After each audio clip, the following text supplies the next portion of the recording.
ቤተሰቡ ላይ ያጠላው የድህነት ጥልቀት ገና በ19 ዓመት ዕድሜዋ የቤት ሰራተኛ ሆና እያገለገለች ከቻለች ትደግፋቸው ዘንድ አሊያም በተቻላት መጠን ራሷን እንድታወጣ የተጣለባት አደራ ከአንዱ የኢትዮጵያ ክፍለ ሀገር ወደ አዲስ አበባ እንድትሰደድ ዕጣ ለወደቀባት ወጣት ቀላል ሸክም አልነበረም።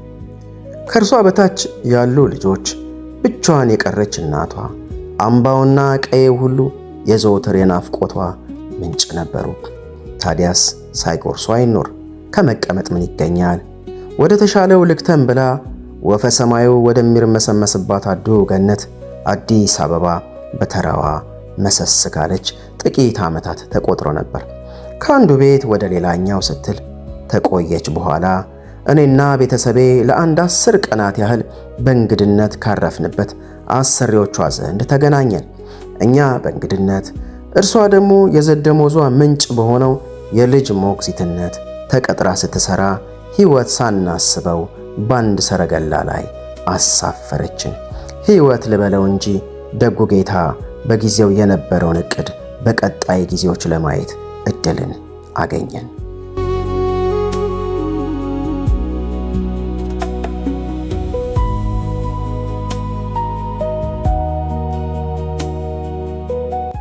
የአገልጋዩ መድብሎች። አገልጋዩ መድብሎች ብሎ የሚጠራቸው ሕይወት በየፈርጁ በራሱ ቀለም ታሪክ የጻፈባቸውን አሻራዎች ሲሆን እነዚህ ሰዎች ተረግጠው፣ ተከፍተው፣ ተስፋ ቆርጠው የነበሩ ይሁን እንጂ ቀን ወጥቶላቸው በተራቸው ታስበው አዲስ ምዕራፍ የተከፈተላቸውን ፈርጦች ነው። በዚህ ታሪክ ውስጥ በወቅቱ 19 ዓመት የሆናት የነበረችውን የእናትነሽን እውነተኛ ታሪክ እንመለከታለን። ዓመተ ምሕረቱ፣ ቦታው፣ ሁሉ ነገር ያለምንም መበራረስ እንደወረደ ሆኖ እውነተኛው ታሪክ በዚያ አምድ ይተረካል። ሰርታ እንዳትበላ በጨለማው ዓለም የተገመደው ቋጠሮ መጨረሻ ውጤቱንም አብረን እንከታተላለን። እንዲህ ያሉ እውነተኛ የነፃ መውጣት ታሪኮች እንዳያመልጧችሁ በቶሎ የሚደርሳችሁ ዘንድ ሰብስክራይብ ማድረግን፣ ለሌሎችም ለተጨነቁ መጽናኛ ይሆን ዘንድ ሼር ማድረግን እባክዎን አይዘንጉ።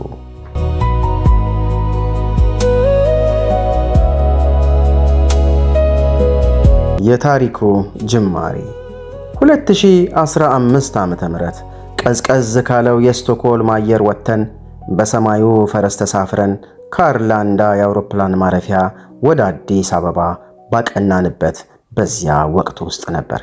ይህን ሁሉ ወፈ ሰማይ መግቦ ለሚያሳድረው ቸር አምላክ ምስጋና ይግባውና ግርግርና ሁካታ በየርሱ ሁሉ ውይይት ናፍቆንም አልነበር። ከዚህ ከኢትዮጵያ መንደር እባክዎ እኔ ልቆም እርሶ ይቀመጡ ማለት ልዩ የትህትና ውበትን ያሳያል። ሰላም ነው ብሎ ደግሞ ጎንበስ ብሎ እጅ መንሳት ጨዋ የጨዋ ልጅ ያስብላል። እንዴት ያለ ሰላምተኛ መሰላችሁ እንጂ በክፉ አያስነሳም። በቆየንባቸው የስልጣኔ መንደር ባቡሩ ለደካሞች ቦታ ለይቶ አስቀርቷል። አውቶቡስም እንደዚያው። ከዚያ ውጪ ከኔ ይተልቃል ማለት ታናሽና ታላቅ ልኳንዳ ቤት ነው የሚባለው በጉልህ ይነበባል። ምን ነው እኔ አቅም የለኝም እንዴ ብሎ ሊያስብ ይችላልና ጠንቀቅ ብሎ ተፈራርቶ ነው የሚኖረው። በቃ ኑሮ ተፈራርተህ ተከባብረህ ነው። በሰው ወሬ ጥልቅ፣ በሌላ ጉዳይ ልቅደም አይሰራም። ብቻ ምን አለፋችሁ ነገር ሁሉ በልኩ ሲሆን ያምራል መሰለኝ። የእነሱም በጣም ይበዛል፣ የኛም ደግሞ ሳይበዛ አይቀርም ብዬ ገምታለሁ። እኔ ውዷ ባለቤቴ፣ የ5 ዓመት ሴት ልጄ እና ገና 1 ዓመት ያልደፈነችው ጨቅላችን ለ10 ቀናት ያህል በቅርብ ቤተሰብ ቤት እናርፍ ዘንድ የክብር ጥሪ ቀረበልን ከአዲስ አበባው መንደር። ጥሪውን ተቀብለን ዘለቀን። እነርሱ ቤት 7 ሰው፣ የኛ 4 ሆነን 10ዋን ቀን ቆረጣጥመን አባዘናት። በናፈቀን ሁካታ፣ በሞቀው የቡና ስነ ስርዓት፣ በቀረበ ቁርስ ሳንወልድ መታረስ ጀመረን። ውብ እንግድነት ነበር። በደንብ አርገው አቀበጡን። የሰው ልጅ ሰርቶ ደክሞ እርፍ ሲል መልካም ነው። በረፍት ውስጥ ብዙ ነገር ማስተዋል ይቻላል። ያልጠበቅናቸውን ነገሮች መመልከት እንችላለን። በቅርብ ያሉ ነገሮችን በትኩረት ለመከታተል እድል ይሆንልናል። በዚህ ረፍት ውስጥ እንግዲህ ይላል አገልጋዩ፣ የእናትነሽን ችግር ፍንትው ብሎ ታየኝ። የታሰረችበት ቋጠሮ ለመኖሩ ምንም አልተጠራጠርኩም ነበር።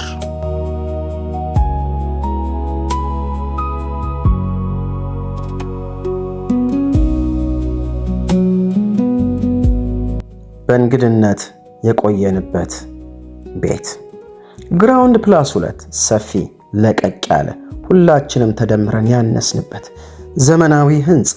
ሁለት የቤት ውስጥ ሰራተኞች፣ አንደኛዋ የ19 ዓመቷ የልጅ ሞግዚት እናትነሽ፣ ሁለተኛዋ በ20ዎቹ ዕድሜ የምትገኘው መልከ መልካም ቀልጣፋ ዘመናዊ ሴት ነበረች። እናትነሽ ወጣት ቀልጠፍ ያለች ነገር በቶሎ የሚገባት መልከ መልካም ልጅ ነበረች። ዋናዋ የቤት ሰራተኛ በዋናነት ቤቱን ትመራለች፣ ትቆጣጠራለች፣ ትሰራለች። እናትነሽ ልጅ ማስተኛቷ ሲረጋገጥ ስራ አብረው ይሰራሉ። ቀናቸው አብሮ በጋራ ይገፋል። የቤቱ ባለቤቶች አባወራ፣ ውድ ባለቤቱ እንዲሁም 3 ልጆች ኃላፊነትና ስራ ይበዛባቸው ስለነበር አብዛኛውን ጊዜ ቀን ላይ አይገኙም። የሚሰጠውን ሰጥተው የሚታዘዘውን አዘው በሰላም አውለን ብለው ይወጣሉ። መሸት ሲል ይመለሳሉ። በዚህ ቤት ውስጥ የቤት ሰራተኛ ትልቅ ክብርና ቦታ ተሰጥቶታል። አብሮ ይበላሉ፣ አብሮ ይጠጣሉ፣ በቤት ውስጥ ንቁ ተሳትፎ ያደርጋሉ። በቃ የሰው ክቡርነት፣ እኩልነት በትክክል የገባው ቤተሰብ ነበር።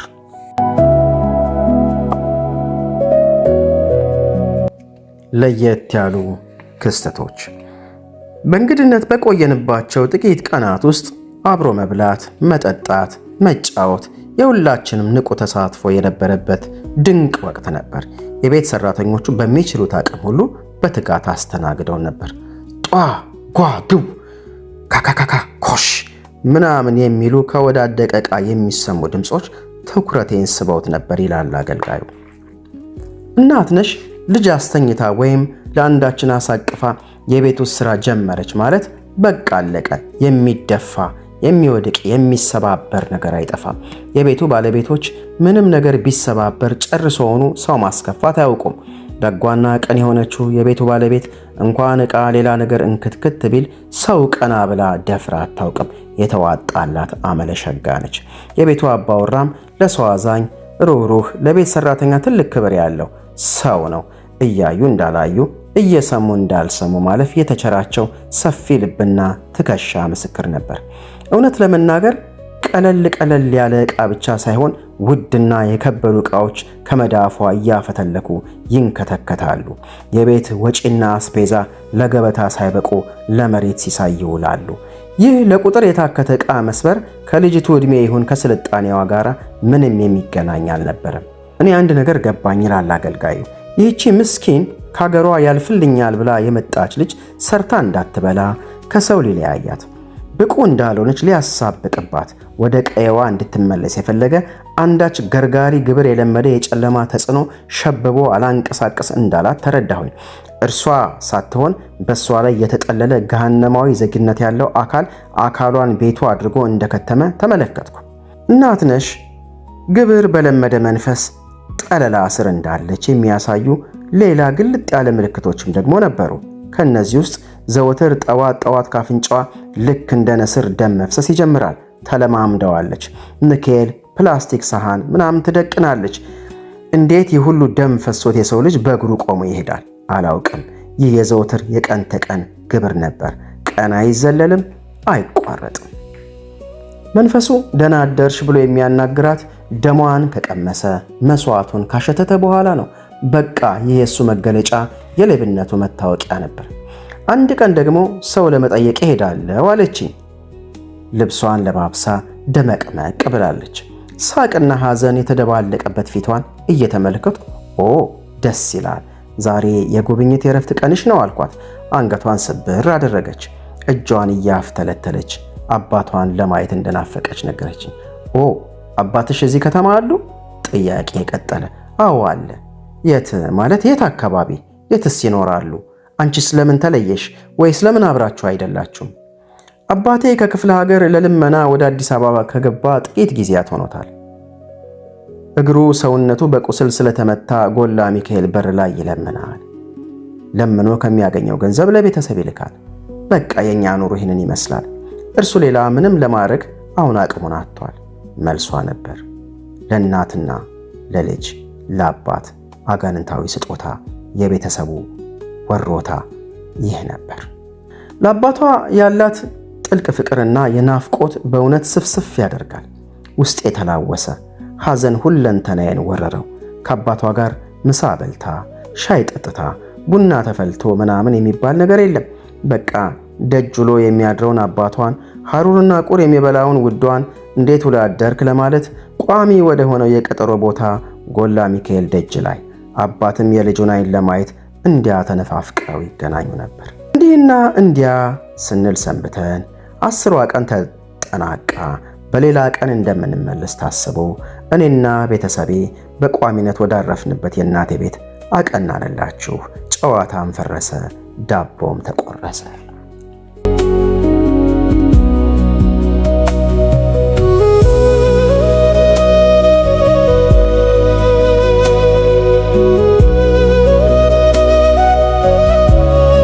እንደገና መገናኘት።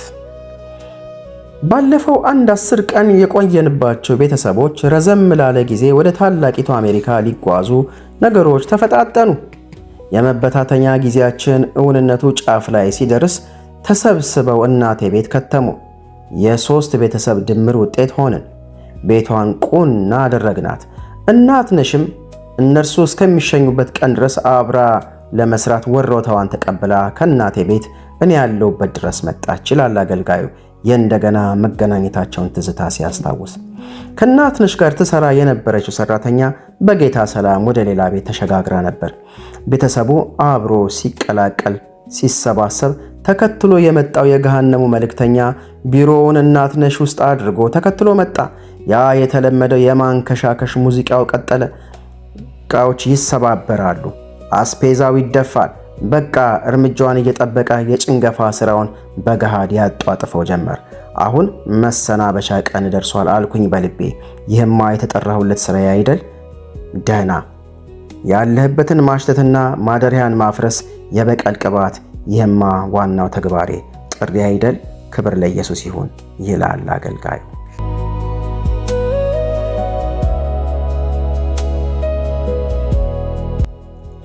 የመንፈሱ መገለጥ። እንደተለመደው ዕቃው ይሰባበራል፣ ደም ካፍንጫዋ ይቀዳል። ይህቺ መልከ መልካም ወጣት ሰርታ እንዳትበላ ውጊያው ተጧጥፎ ቀጥሎ ነበር። ጠዋቱ ፍክት ብሎ ፀሐይዋ መላ ግቢውን ተቆጣጥረዋለች። ፍጥረት ሁሉ ድምፁን እያሰማ ሰፈሩ ሞቅ ብሎ ነበር። ከጸጥታው ድባብ ከወጣሁኝ ሰነባብቻለሁ። ይህ ወቅት ቤተሰቤን ወደ ስቶክሆልም ልኬ እኔ ለትንሽ ቆይታ የቀረውበት ሰዓት ነበር። እንደተለመደው እናቴ የምትወደውን ቡና እንዲቀርብላት አዛ ወደ ቤተ ክርስቲያን አቅንታ ነበር። ለእኔ ምቹ ሆነልኝ። እናቴ ምንጊዜም የምትለምነኝ አንድ ነገር ቢኖር ወጣ ስትል አደራ ማንንም እንዳታስጮህብኝ፣ ጎረቤት ጉድ እንዳይል፣ ሌላ ቦታ ወስደህ ጸልይላቸው። እኔም አይዞሽ እንዴ ምንም አይፈጠርም ምናምን እላለሁ እንጂ ሲነካ የሚጮህ ካለ በቃ መቀጠል ልማዴ ነበር። ያን ዕለት የእናቴ እግር መውጣቱን ተከትዬ እናትነሽን ጠራኋት። በግልጽ ነገርኳት። ሰርተሽ እንዳትበይ፣ የሚከተልሽ በውስጥሽ የሚኖሩ መናፍስቶች አሉ። ዕቃውን የሚሰብሩብሽ እነሱ ናቸው።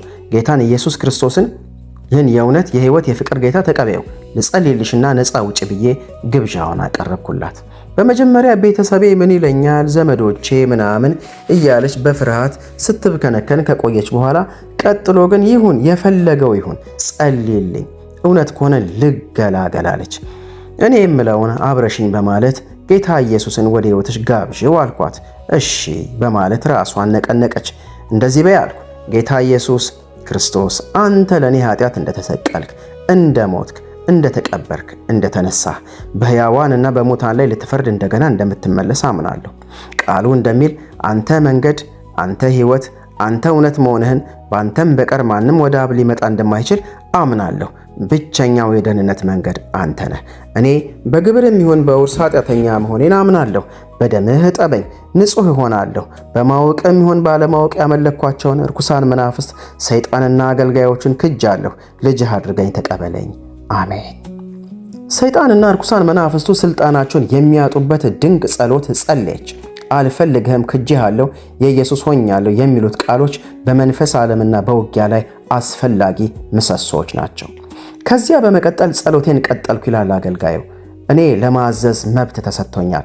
በመጀመሪያ ከጌታ ዘንድ እባቡንና ጊንጡን ሁሉ ትረግጡ ዘንድ በጠላት ኃይል ሁሉ ላይ ስልጣን ሰጥቻቸዋለሁ እንደሚል ይህ የቃሉ ስልጣን ነው። ሁለተኛ ደግሞ ከእናትነሽ ከራሷ አንደበት የእምነት ቃሏን ሰጥታለች።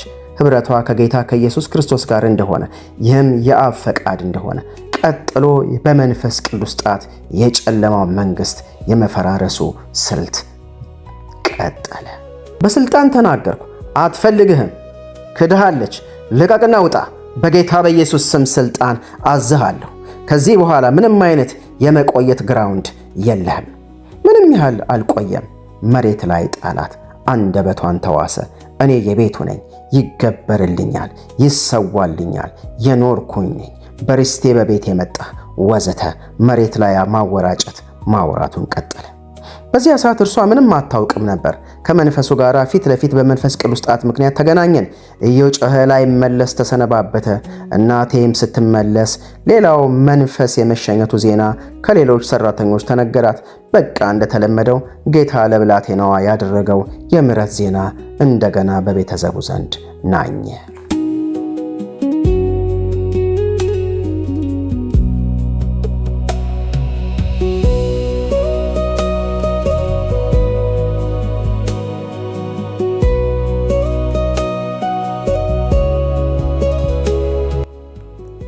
ከተጸለየላት በኋላ ምን ሆነ? እንግዲህ አብረን ከታሪኩ እንከታተል። መናፍስቶቹ ተመተው እንደተሰናበቱ ከእንቅልፍ እንደሚነቃ ሰው ብድግ አለች። የት ነበርኩ? ምንድነው ምናምን። አብዛኛውን ጊዜ ከመናፍስት ስራት ሰዎች ነፃ ሲወጡ እንደሚጠይቁት ሁሉ ጠየቀችኝ። ከአገልግሎቴ ልምድ በመነሳት አብዛኛውን ጊዜ ሰዎች ነፃ ሲወጡ በስልኬ ቪዲዮ ቀርጬ አስቀርላቸዋለሁ። አንዳንዶቹ ጨርሶ የሆነውን አያውቁም። አንዳንዶቹ ጨለማ ውስጥ ቆይተው ከዚያ ብርሃን እንደተመለከቱ ይናገራሉ። አንዳንዶቹ የሞት ያህል የሚከብድ ጨለማ ውስጥ ከቆዩ በኋላ በብርሃን ምክንያት ነፃ እንደወጡ ይናገራሉ። አንዳንዶቹ ደግሞ የሚሉትን ጆሮአቸው ይሰማዋል፣ ካፋቸው የሚወጣውን ግን አይቆጣጠሩትም። የሆነውን ግን ያውቃሉ። ብቻ ምን አለፋችሁ አይነቱ ብዙ ነው። እናም ስልኬን አንስቼን እንድትመለከተው ጋበዝኳት። በጣም ደነገጠች። እውነትም የአጋንንት መንፈስ ነበረብኝ አለች። በማስረጃው መሰረት ተማመንን። ልክ ተጸልዮላት መንፈሱ ከተመታ ከተሰነባበተ በኋላ ዕቃ ማንኳኳት አበቃ። ስራ በሰላም ቀጠለ። ልክ እንደ ማንኛውም ሰው በደስታ ያለምንም ችግር። ሌባው ሊሰርቅ ሊያርድ ሊያጠፋ አይደል የሚመጣው? ቃሉ እንደሚለው ትሁቱ ፍቅሩ ሰላሙ ኢየሱስ በቦታው ሲተካ ጸጥታ ነገሰ። የ19 ዓመቷ እናት ነሽ። ምንም እንኳን እድሜዋ ቢፈቅድም ደግሞ ሌላ የተከሰተ ነገር ነበረ። እንደ እድሜ ኩዮቿ የሴት ወግ ታይ ዘንድ የተገባ ቢሆንም ነፃ እስከወጣችባት እስከዚያች ቀን ሌሊት ድረስ አንድም ጊዜ የሴት ወግ ወይም የወር አበባ አይታ አታውቅም ነበር። ልክ ነፃ በወጣችበት ቀን ሌሊት የተፈጥሮውን ስርዓት አዛብቶ የነበረው መንፈስ ሲወጣ ሴትነቷ በክብር ተመለሰ። ደስታ በደስታ ሆነች። የሚቀጥለው ቀን ማለዳዋ አዲስ ነገርን የሰነቀ ነበር። ልብ በሉ፣ ጭንገፋ፣ መግደል፣ ያለምንም ምክንያት የሚፈጠር መካንነት ወዘተ ከአጋንንቱ ዓለም የሚመደቡ የውጊያ መሳሪያዎች ናቸው። የአጋንንት መንፈስ በዚህ ጥልቀት የሴት ወግን አስሮ መያዝ ይችላልን ለምትሉ ሰዎች ወደው ላመለኩትና ላገለገሉት አጋንንት ሌላ ትርፍ ስጦታ የለውም። የማያደርገው ነገር የለውም። ሊያጠፋ የማይፈልገው ጤንነት። እርሱ ነፃ ስጦታ የሚባል ነገር አያውቅም። ድሃ ስለሆነች ሰርታ ተብላ አይልም። መንጠቅ፣ ማበላሸት፣ ማጥፋት ማንነቱ ስለሆነ በሚቀጥሉት ቀኖች ውስጥ ምንም አይነት ካፍንጫዋ የሚወጣ ፈሳሽ ደም ተቋረጠ። ነስር አልነበረም። ዕቃ መደቀኑ ተቋረጠ። ግብሩ ተከለከለ። የናዝሬቱ ጌታ ኢየሱስ ክርስቶስ በተራው ደሙን ለሰው ልጆች የገበረው ስፍራውን በከፈለው ዋጋ ዘጋው።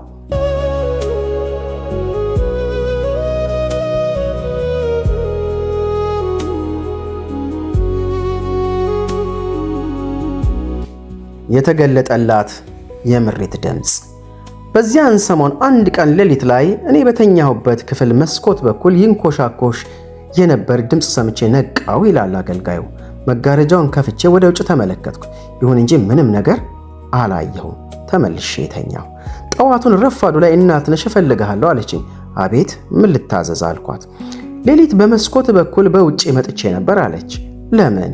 ሌሊት ላይ አንድ ሰው የሚመስል በታላቅ ብርሃን ወደ እኔ መጣ። ብርሃኑ እየቀረበ መጥቶ አጠገቤ ቆመ። ከዚያም ይህ ሰው ልጄ ነውና የሚልሽን ሁሉ ሰሚው አለኝ። በቃ ደነገጥኩ አለችኝ። በዚህም ምክንያት ከምታድርበት ሰርቪስ ቤት ወጥታ በቀጭኑ የግቢ ኮሪደር ዞራ ስታበቃ በዋናው በር ፊት ለፊት ባለው ክፍል መስኮት በኩል ሌሊቱን ቆማ ልታናግረኝ ትጠብቅ እንደነበር ተረዳሁ። አልነጋላት ብሎ ስለነበር ምን ታድርግ? የጌታ ፍቅር መች እንዲዋዛ ነውና። በቃ ሁለተኛ ሰማሃለሁ። በጣም ጥርጣሬ ወጥሮ ይዞኝ ነበር። አሁን ተረድቻለሁ አለች። ድንቅ የመገለጥ የብርሃን ቀን ሆነላት። እርሱ ጌታ ለወደደው ራሱን ለሰጠው የሚገኝ አይደል?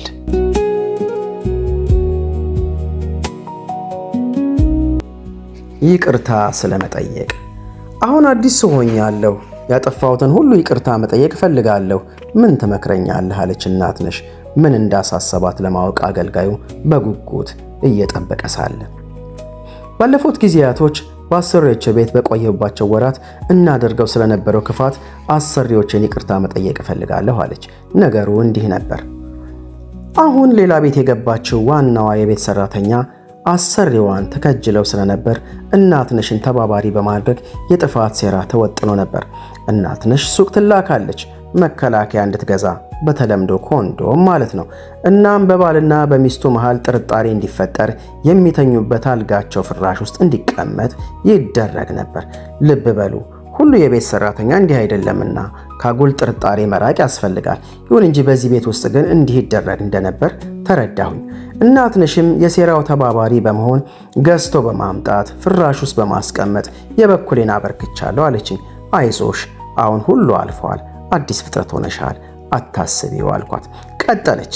ያ መንፈስ እኔንም አሰሬን ድንገት ሄደሽ እቀፊው፣ አስተኝው፣ ያዥው ይለኝ ነበር፣ ያስጨንቀኝ ነበር። ግን ያንን እንዳላደርግ ምን እንደከለከለኝ ፈጽሞ አላውቅም። ይሁን እንጂ ትግሉ ቀላል አልነበረም አለችኝ። በመጨረሻም በጣም ወደ አስደነቀኝ ነገር ደግሞ ሞግዚት ስለሆነችላት ስለ ብላቴናዋ እያነሳች ይህችን ሴት ሕፃን ልጅ 2 ዓመት ያልሞላት ልጅ ከፎቁ ላይ እንድለቃት ሁል ጊዜ ይታገለኝ ያስጨንቀኝ ነበር። ይሁን እንጂ ይህንን እንዳላደርግ ምን እንደከለከለኝ በእውነት አላውቅም። ጌታ ደረሰልኝ አለችኝ።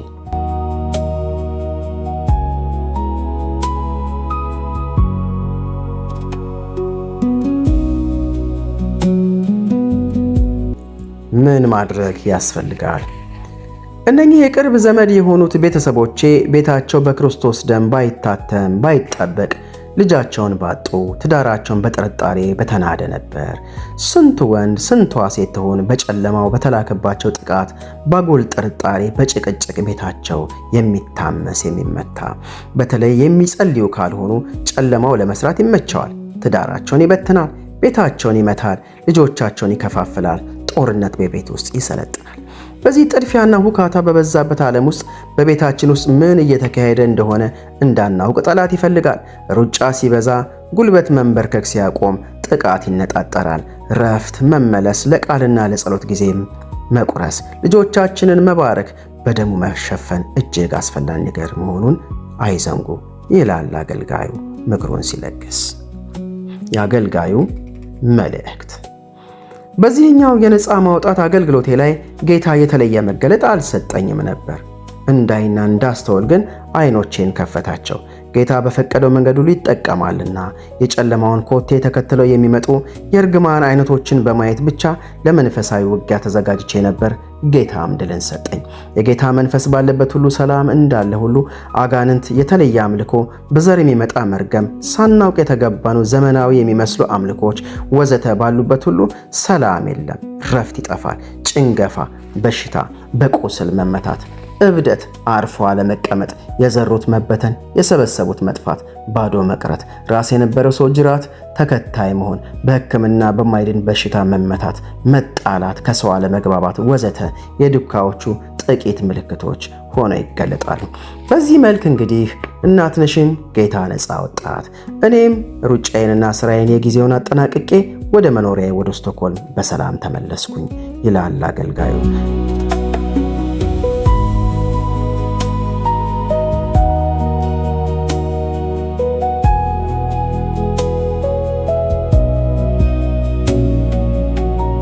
እንግዲህ በቀጣዩ የአገልጋዩ መድብሎች እውነተኛ ታሪክ እስከምንገናኝ ድረስ ቸር ይግጠመን። እንዲህ ያሉ እውነተኛ ታሪኮችን ለመከታተል በቶሎ ይደርሶ ዘንድ ሰብስክራይብ ያድርጉ፣ የደውል ምልክቱን ይጫኑ፣ ለተጨነቁ ይደርስ ዘንድ ሼር ማድረግን አይዘንጉ። ስንቱ ለብሶ የሚወጣ የሚገባ የችግሩን ፍቺ የሚጠብቅ ባጠገባችን አለና አብረን እናገልግል። ደህና ሁኑልኝ። የአገልጋዩ ምሮች የእውነተኛ ታሪኮች ስብስብ